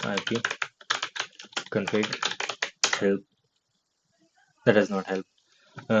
Commands where command is one of wait, tall, get I, if, count, get option, get summary, I guess. Ipconfig get summary. Ipconfig get summary interface. That is not the command, I guess. Ip config get packet. That is wrong. Ipconfig for wait, all get summary, get it first. Server boss set verbose. No, it's not server boss. Let me just go. Ipconfig curl. Okay, to check details for a specific interface like Wi-Fi. Do ipconfig enr to see your public IP address. Do curl ipconfig dot me IP config.me permanently moved, redirected to IP config.me. That is not my address. Curl IP.me.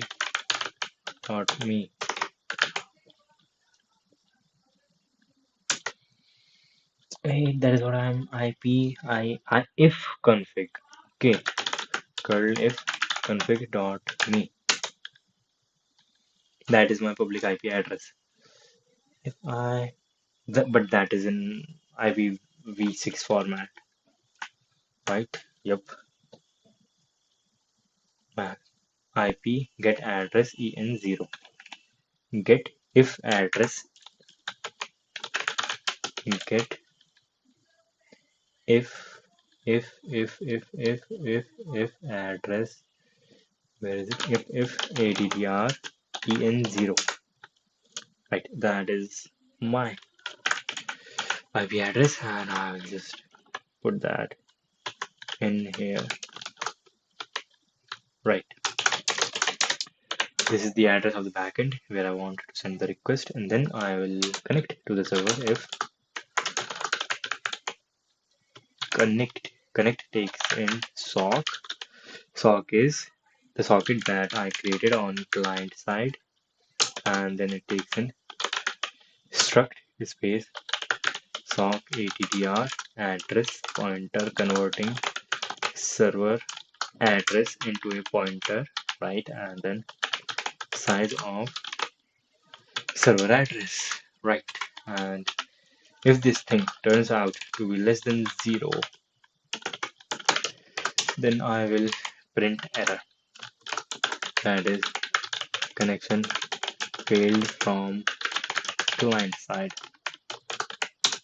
and exit with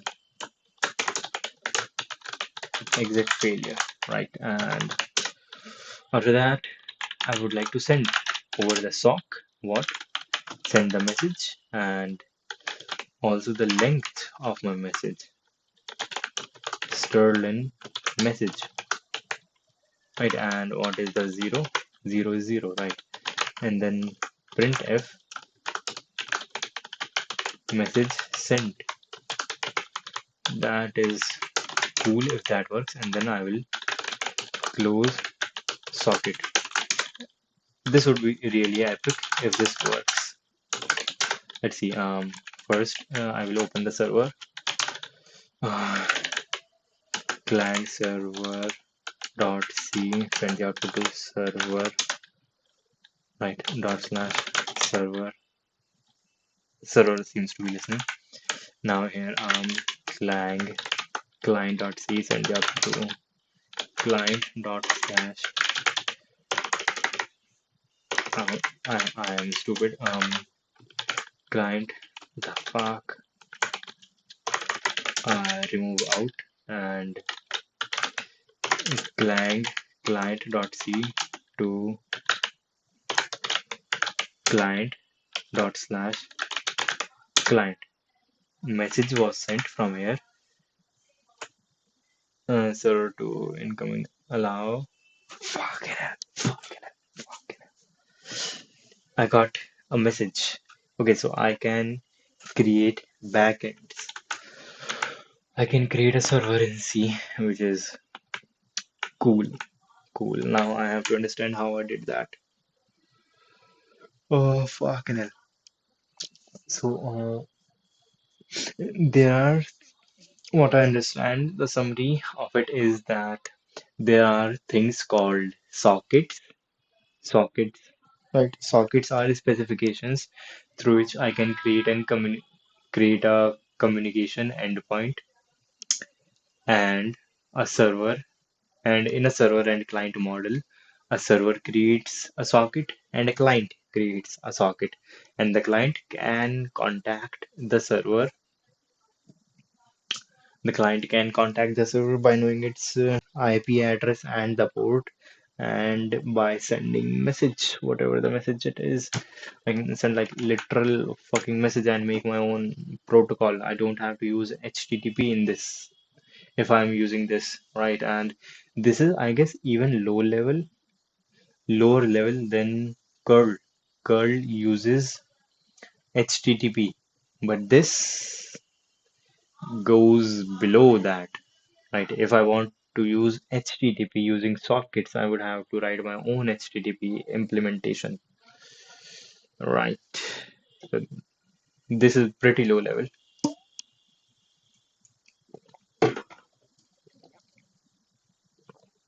Yeah, how this works. Server creates a socket and binds it to port 8080, listens for incoming connections, accepts a client connection, receives a message from the client. The client creates a socket and connects to the server, sends a message to the server, and then closes the socket. Right. Hello, server. Right. Let me go. Not this. Client.c and I have server.c. In server, I am okay. There's a lot of syntax, but below it, the thing is this.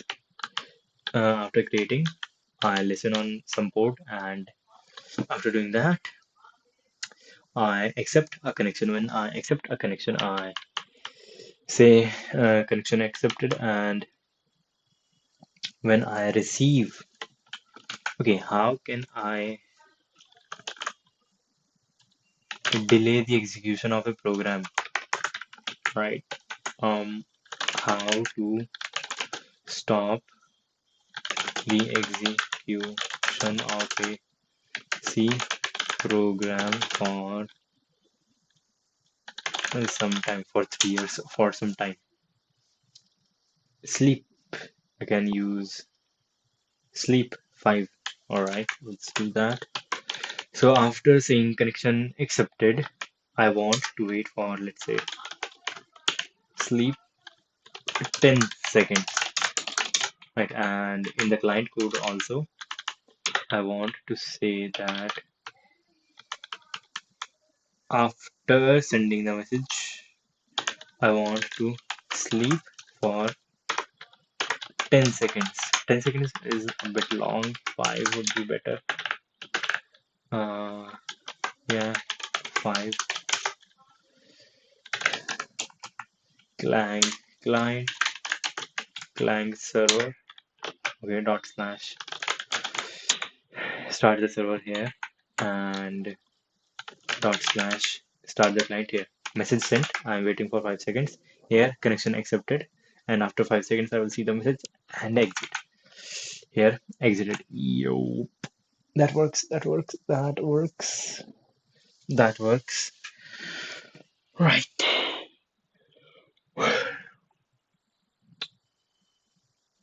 Right. And let me change the server to work on IPv6 and server.c. And to change that, I have to change this AF init. AF, how do I say, like how to uh, how to use IPv6 and sockets in C.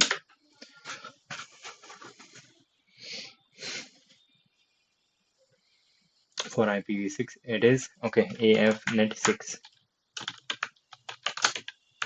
AFnet6, and I have to do the same for here.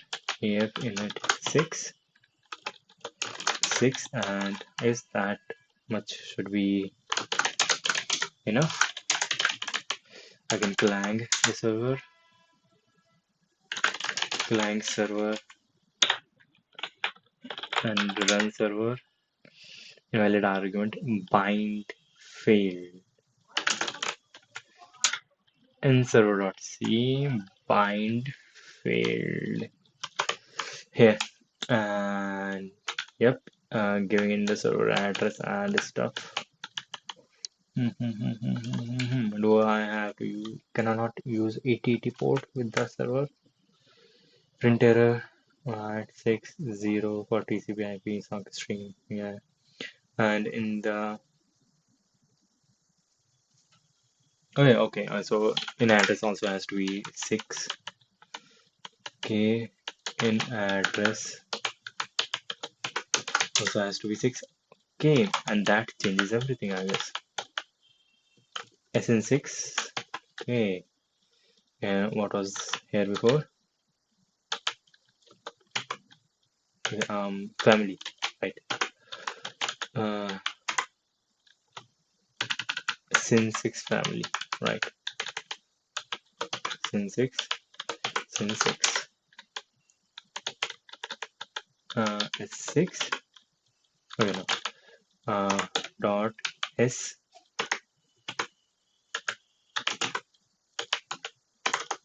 adder dot fucking hell,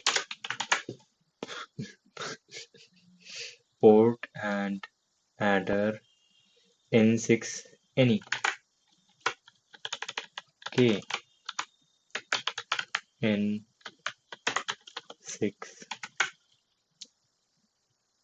N6 adder any. Sin6 adder N6 any. That doesn't, yeah, that means something. That one. Okay, let me use a bigger port pipe, right? And that should be it for the server part. Right, it is listening, it is running. Now for the client part, to make it use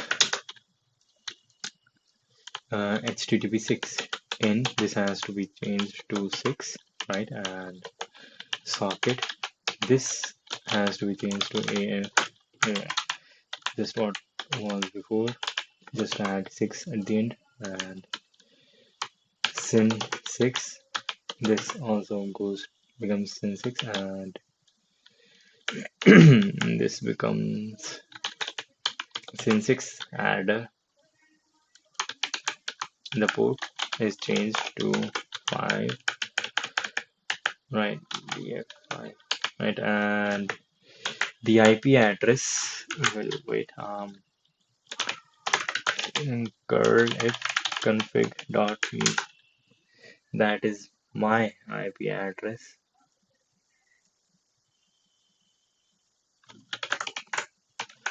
My public IP address, right? And then, is it stupid to show my public IP address? Nah, nah. Anyone can see me, can see my public IP address if they want, I guess.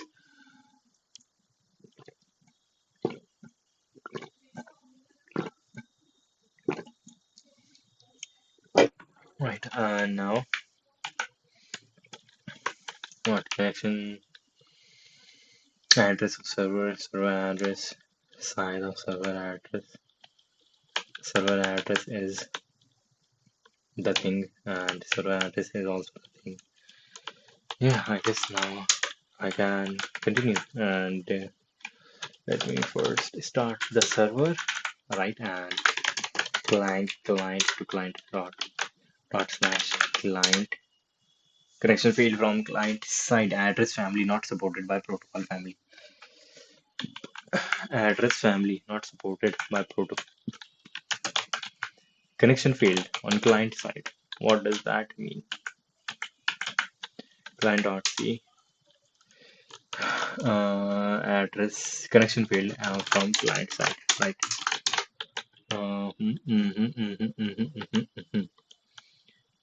Here I provided an address, right? And its sock uses 6 IP6, right? And in family is 6.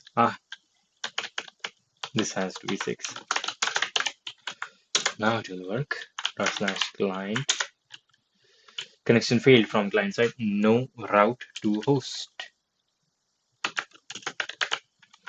no route to host.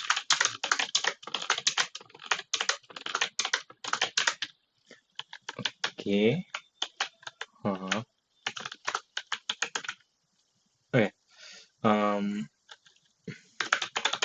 below is my public IPv6.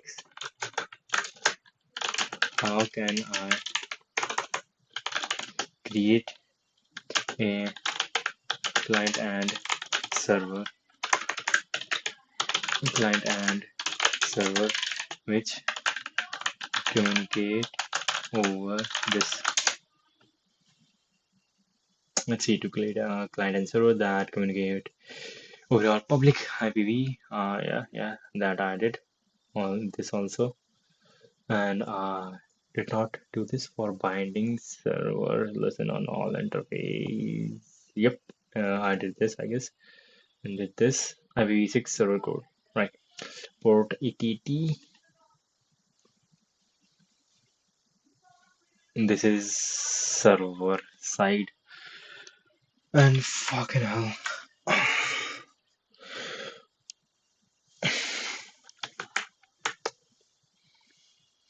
Let's see. I am getting error on client side. This is the server. How do I provide in server IP? Define server IP is this and port is this, right? And here, this is the message. Then sock this. That is correct. That is what I have done. And memset. What the fuck is memset? Yep. Define server address and oh, this has to change. And oh fuck me, this has to change. And memset. Memset. Okay, it takes in different stuff, right? Memset takes in address, server address, yeah, which I have configured already, 0, and then size of server address. That should be good, and configuration comes after this. Okay, server address 6, family 6, yep, and then port, yep, then port, and then init p done takes in af init 6 comma server IP. Server IP is just the IP. Um, this server IP, and here define server IP, paste, that is my server IP, and yo, server IP, yep. After server IP, I have to give in the address for server adder dot send6 address. Why did you expect? Why do you expect a closing bracket? Yeah, server IP is a constant.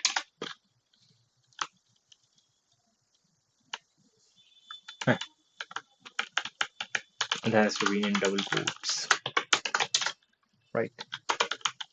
That is cool. And then connect sock and given the address, right? And then size of address. If it is less than 0, then do this, and otherwise send the message with the length of the message dot slash client message sent. Wait for 5 seconds. Connection accepted. Wait for 5 seconds. And I'm now communicating over the fucking internet. Okay. IP address. Right endpoint.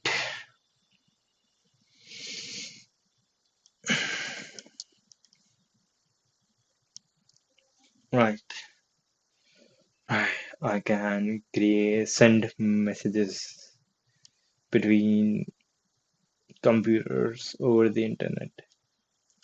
Okay, now I want to do two things. First of all, understand how this code works. I understand it from high level abstracted viewpoint, but I want to get into the weeds and understand what like the numbers 0 and IPv6 and stuff like in socket address in 6, what does that mean, and stuff like that. And after getting a solid understanding of this library, I will move on to the main goal, which was to create a server which would receive the IP address that would receive the code from OAuth, Google OAuth, right? To get a token from Google OAuth, I have to provide a redirect URL to which the Google API will send the token, access token, or request token, which I can use later to get access to Google stuff as a client on behalf of the user. That is cool. Client connected. Yep. I can communicate over that. Over the internet. Yeah, I would actually like to run this code remotely over something. Let's see. ls client.c, right? I will send this code to a friend of mine and tell him to fucking run this thing, and we'll see. So, okay, that is the end of this stream because I want to send this code to my friend and see if this is working from different devices. And tomorrow we will continue after this. Tomorrow we will continue. Yeah, this was it for today. Bye.